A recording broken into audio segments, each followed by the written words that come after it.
Hi, in this video I'm going to show you how to unarchive Reels on Instagram. Unarchiving Reels on Instagram allows you to restore and showcase past content on your profile, making it visible again to your followers and boosting engagement. So let's start the video. To remove Reels from Instagram archive, open Instagram app.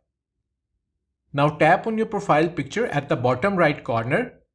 Here tap on 3 vertical lines at the top right corner. Now under how you use Instagram, tap on Archive section. Tap on the drop-down menu at the top and make sure Post Archive is selected. So tap on it. Now tap to open the reel which you want to restore. Once reel is open, tap on the 3 dots at the top right corner and from the menu tap on Show Profile. Confirm by tapping on Show on Profile again.